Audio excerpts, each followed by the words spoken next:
untested Vikings team, although they did beat the 49ers, they did blow out the Texans, they did beat the Jets in London.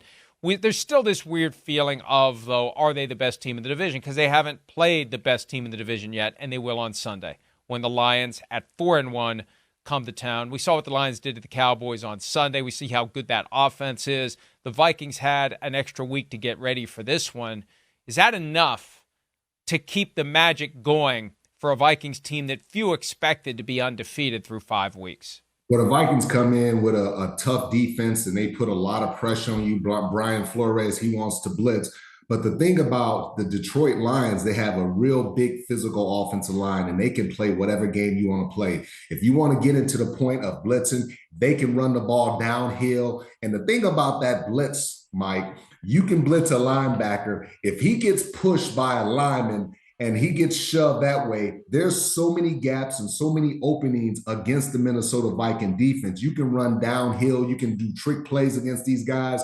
And that's the thing. You need a veteran quarterback and you need a good offensive line to be able to pick up all the blitzes, all the stunts, all the people dropping in coverage. If you can do that, which the Detroit Lions offensive line can, you can really score some points. The problem is trying to slow down the Vikings offense.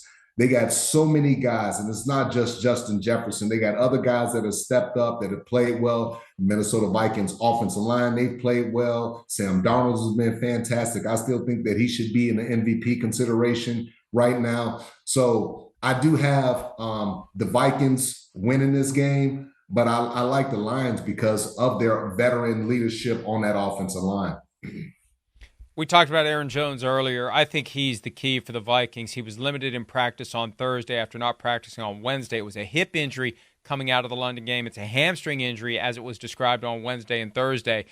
They need him. The offense is different without him. And the real question is, did the Jets provide a blueprint for other teams to copy in defending Darnold, or are the Jets just the one team that can pull it off? And it could be a little bit of both. But that Lions defense, even without Aiden Hutchinson, good enough. Not great, but good enough to complement one of the best offenses in football. 40 or more points in back-to-back games for the Lions for the first time since 1962. You know how long ago that was? I wasn't even alive when it happened. That's how long ago it was. I thought you were born in 62.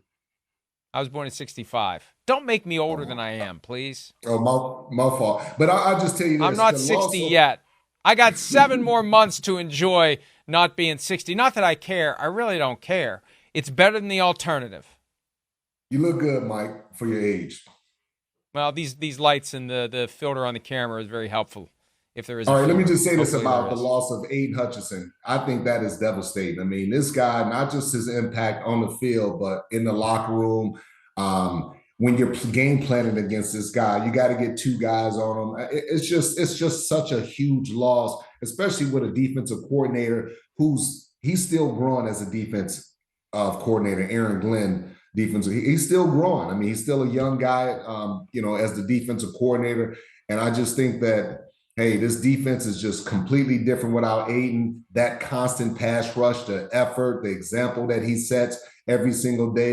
I know they paid Aleem McNeil $90-something million. And those guys, I wouldn't go outside to try to go get a Max Crosby. It has to be done from within, I believe. And Aaron Glenn, defense coordinator, he's going to have to do a better job of scheming up some pressures so they can try to replace Aiden, because, I mean, that's a huge, huge loss for them. Well, and you mentioned the Lions offensive line. You know, the Vikings have done pretty well this year, taking the steam out of guys like Nick Bosa, allowing the offense to do enough against the Jets to score enough points to win the game. The one thing, and we're running out of time here, Ronnie, but the one thing that's impressed me about the Vikings offense this year, against the 49ers, against the Packers, and against the Jets, they were up by multiple scores in the fourth quarter. The other team scores to make it a one-score game, and the offense did just enough to get down the field and just get a field goal, but each time that field goal was impactful in staving off a comeback. They've built leads, they've tried to blow them, but they always slam the door. At the end of the day, we'll see if they do it on Sunday. We're going to slam the door. And they're deep at the wide receiver spot. That, absolutely. Hi, it's Mike Florio. Thanks for watching PFT on YouTube. Hit subscribe for the latest news and analysis from Pro Football Talk.